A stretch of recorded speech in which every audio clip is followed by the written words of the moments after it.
Donald Trump ने operation freedom Hormuz को खोलने के लिए जब शुरू किया था तो साउथ कोरिया की एक शिप जो है वो यहाँ से गुजरने की कोशिश करती है, जिसको ईरान तबाह कर देता है। जिसके बाद अमेरिका ने साउथ कोरिया के लिए एक पैगाम भेजा कि आपकी शिप को तबाह किया गया है, आप यहाँ पर आएं, हमारी मदद करें, आपकी शिप्स अब तबाह हो रही हैं। जिस पर दोस्तों नॉर्थ कोरिया यानी कि किम जोंग उन की तरफ से एक पैगाम सामने आया है कि अगर साउथ कोरिया यहाँ पर जंग में शामिल होता है, यानी कि सीधी सीधी साउथ कोरिया को धमकी दी कि अगर तुम यहाँ पर जंग में शामिल होते हो तो फिर नॉर्थ कोरिया किसी की परवाह नहीं करेगा, फौरी तौर पर इस जंग में शामिल हो जाएगा। और किस तरह की जंग ये होगी, कहाँ हमला करेगा, नॉर्थ कोरिया के सदर ने दोस्तों एक बहुत बड़ा बयान दिया है, वो आपके सामने हम रखते हैं कि नॉर्थ कोरिया के जो सदर हैं वो कहाँ पर हमले का इरादा रखते हैं, जिससे आप कह सकते हैं कि मुत्तहिदा अरब अमारात इसराइल के रोंगटे खड़े हो जाएंगे। यहाँ पर दोस्तों आप हंसेंगे कि अमेरिका का क्या हाल कर दिया है ईरान ने।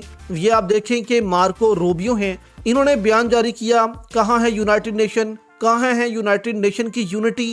ईरान जो है वो अबनाए हरमुज़ से जहाज़ों को गुजरने नहीं दे रहा, यूनाइटेड नेशन सोई हुई है, हमारा इत्तेहाद सोया हुआ है। यूनाइटेड नेशन को चाहिए कि वो ईरान को समझाए कि ये सब कुछ बंद करे।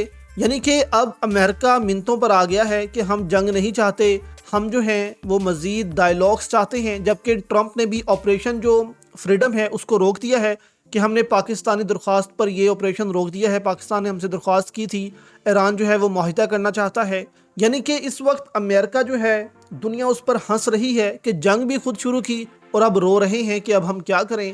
क्योंकि असल दोस्तों मसला ये है कि अगर जंग मज़ीद बढ़ती है तो इस कदर महंगाई होगी, तेल की कीमतें अमेरिका में इस कदर बढ़ेंगी कि वहाँ की आवाम ट्रंप को नोच खाएगी। इस वजह से ये डरे हुए हैं कि हम जंग मज़ीद नहीं चाहते। ऊपर से नॉर्थ कोरिया के किम जोंग उन ने बयान जारी कर दिया है कि अगर साउथ कोरिया इस जंग में शामिल होता है, जिसको ट्रंप ने दावत दी है कि आपका जहाज़ ईरान ने तबाह कर दिया है, आप आएँ और जंग में शामिल हों।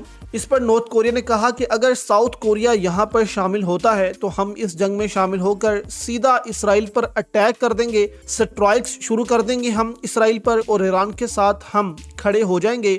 और यहाँ पर दोस्तों अगर नॉर्थ कोरिया इस जंग में शामिल होता है तो आप अंदाज़ा भी नहीं लगा सकते कि ये जंग किस कदर बड़ी होगी। और नॉर्थ कोरिया फिर साउथ कोरिया पर भी हमला कर देगा, मुत्तहिदा अरब अमारात पर भी हमला कर देगा और ईरान को बड़े पैमाने पर हथियार फराहम करना शुरू कर देगा।